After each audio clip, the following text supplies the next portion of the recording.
Nou ja, nou kuier ons verder met 'n bekende gesig vir Anglers lesers en natuurlik Oor-Engelaar lesers. Die outeur van 'n interessante artikel, Fishing on a Student Budget. Of Stefan, amper sê ek van, ek noem hom van. So Stefan Henop is 'n Protea hengelaar in sy eie reg en ook natuurlik 'n joernalis wat so 'n bietjie, hy is die ou na wie toe ek gaan met die taal, hy's 'n taalspesialis, maar ook 'n Engelsspesialis. So is die taalkundige. Stefan, jy het ook nou lekker gehengel daar saam met Greg hulle, 2 plekke. Ja. Jy het 2 plekke in Spanje gaan hengel. Die eerste by Riola en toe by julle venue vir die onder 25 World Champs. Ja, Bellis of Bayou soos die Spanjaarden sal Bayou. sê. Ja. Ja, kyk, hulle spreek goeie so. Dis my baie interessant. 'n enkele L in 'n woord word as 'n L uitgespreek, maar 'n dubbel L word glad nie uitgespreek. Dis reg. Soos byvoorbeeld waar jy tuis gegaan het in, as jy hom skryf is dit Cullera, Ja, met 2 L'e, maar as jy hom, hulle praat van Cullera. Cullera, ja. So die dubbel L is 'n silent L. Dis 'n silent L, reg So oor. uit 'n taalkundige oogpunt uit, wat is die use van 'n silent letter as jy my uitspreek? Ek dink dit is daai het ons nou nie meer in diepte gaan toe ek nog daar geswat het nie. Meer oor ons net geweet dis hoe die woord is en dit is hoe jy moet uitspreek. Maar dit sal meer konnekteer aan die Spanjaarde se taalgebruik en grammatika wat hulle goed mee saamstel. Dit pas nie meer ook met hoe hulle praat. Dis 'n baie vinnige manier van hoe hulle uitspreek. Ja, maar hulle die helfte van die woorde later in elk geval uit. Ja. Ja, skiewie soos ons het gedoop het daai kant. Okay, maar Cullera was 'n baie pragtige plekkie daar op die see. Ja. Riola en Fortaleny, dis nou die rivier wat inloop in die see en daar. So Ja, dis die waar ons rivier ook- Husar. Dis reg. Ja. Okay, vertel vir ons, wat het julle gedoen by Riola?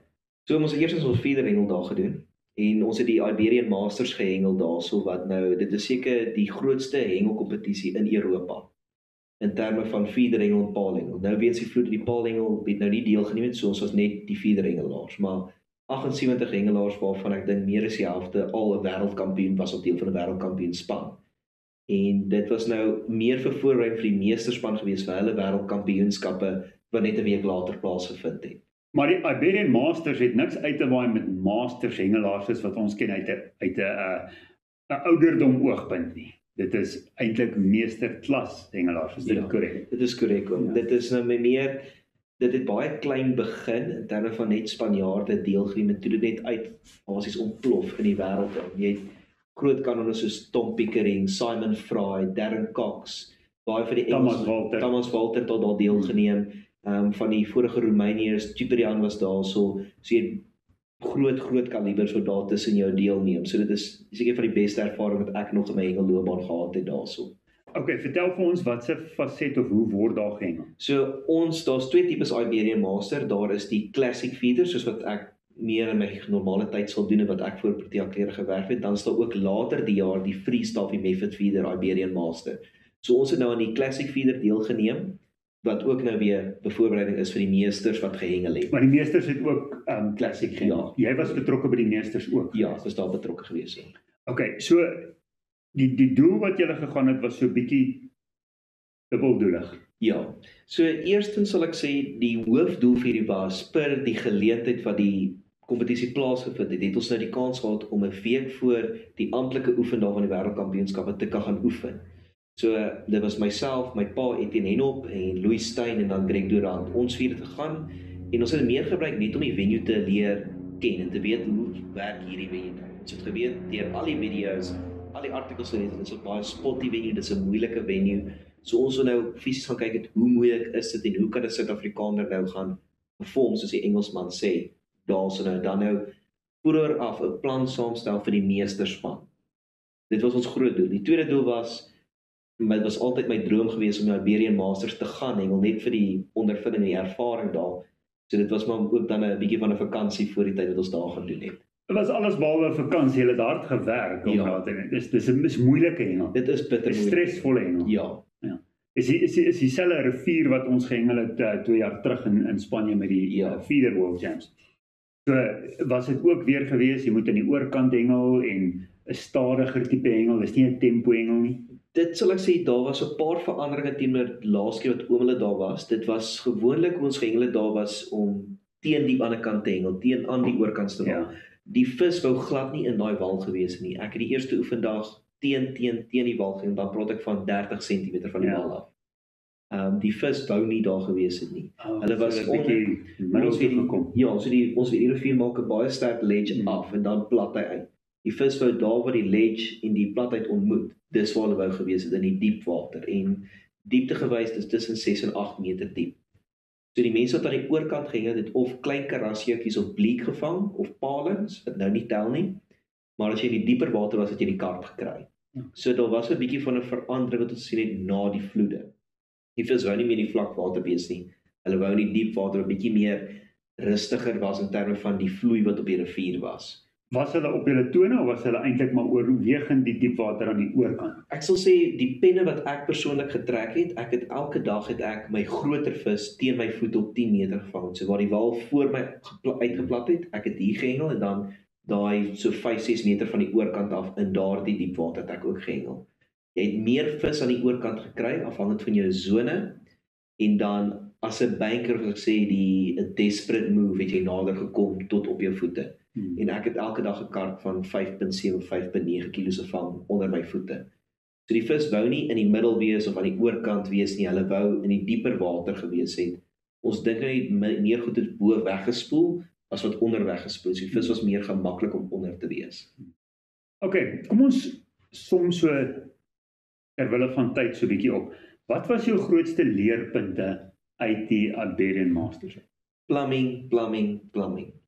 Verduidelik vir ons kykers wat is plumbing. So plumbing is waar ons 'n gewiggie vat, gewoonlik tussen so 45 gram. Dit is maar die average wat ons gebruik. Dan wat ons doen is ons gooi hom en met die werk van 'n stopwatch meet ons die hoeveelheid sekonde wat die gewig neem op die bodem te kom.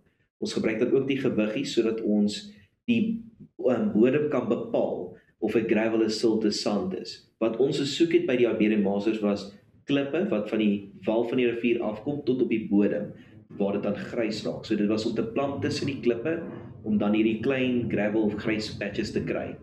En dit was die hoofdoel van die plumbing. As jou plumbing verkeerd was, het jy of dadelik vasgesit as jy 'n byt gekry het, of het glad nie 'n vis gekry nie.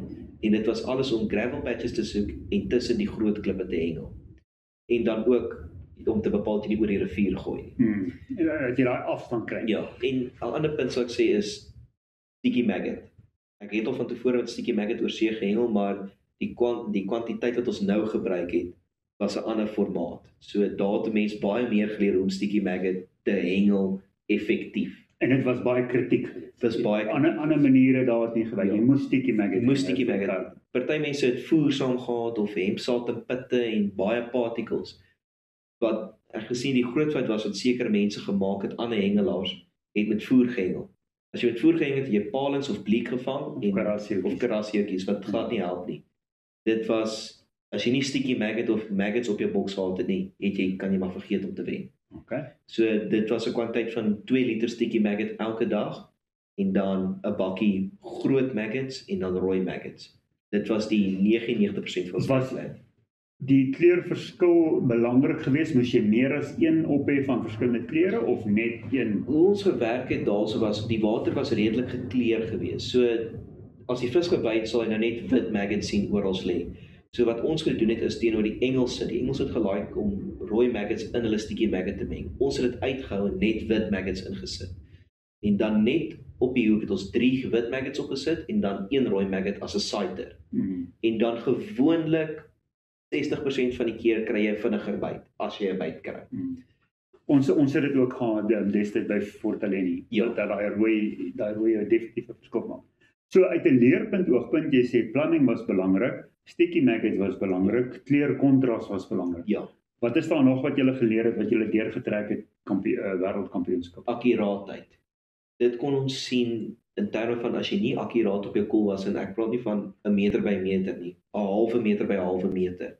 Ek het gehad op my tweede dag by die Iberian Masters, ek het verskriklik gesukkel om vis te kry en daar was verskriklik wind, so ek was nie akkuraat op my koel nie, maar elke keer dat jy op jou koel was en presies daar was, kry of 'n indikasie of jy kry die byt. Die mense wat 'n ou wat langs my gesit het, het net rond en rond gegooi op sy kol nie akkuraat gegooi nie. Hy het geblank daai dag. Glad nie buite kry. Ek het langs in hom 5 vis gevang. Okay, so om akkuraat te wees, hoe belangrik was inhak geweest? Bitter belangrik. Bitter. En nou is my opvolgvraag met karpe op 10 meter van 5 en 6 kilogram op 'n inhak, hoe het jy gemaak? Wat ek gewoonlik gedoen is, as ek nou naby gehengel het ek my stok gevat op die res, ek het hom baie hoër gestel.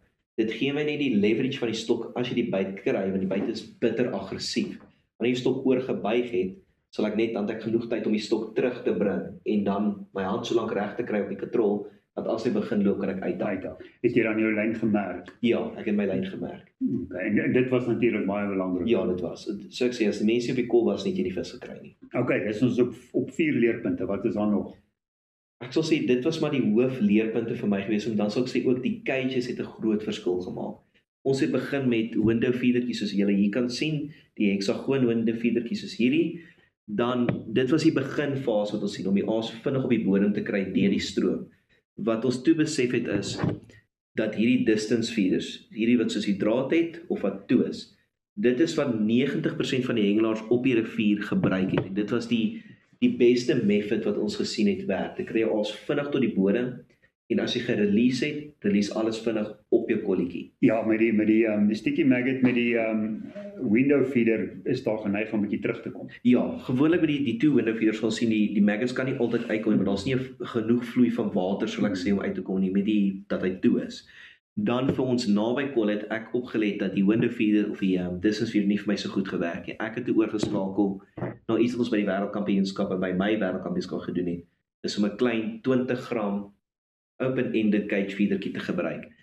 Omdat dit nou hiervoor is dit omtrent so 4 meter, so ek hoef net 'n klein bietjie aas in te sit want ek wil net toets vir 'n byt. Ja. En dit was vir my meer effektief hier naby, maar nie vir ver nie. En hy is ook lekker groot en jy worry nie te veel nie want jy's akkuraat. Dit is akkuraat hier naby en dit is wind pla hom nie. klaar nie, dit is eintlik 'n sagte ding. Die vis hou nie van geleide hier naby nie. As baie van die locals het ons gesê as jy dat is hier naby gaan jy nie vis kry nie.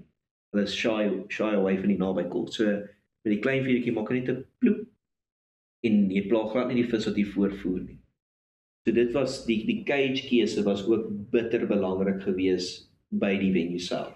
Laaste vraag op Riola. As ons kyk na julle ervaring by Riola, plus dit wat die meesters by die wêreldkampioenskappe gedoen het, wat dink jy in jou opinie moes julle as 'n groep of hulle as 'n groep anders gedoen het? As julle dit kan oordoen, wat sê julle oor anders doen? Ek sal sê daar is nie veel wat 'n mens anders kan doen by Riola nie.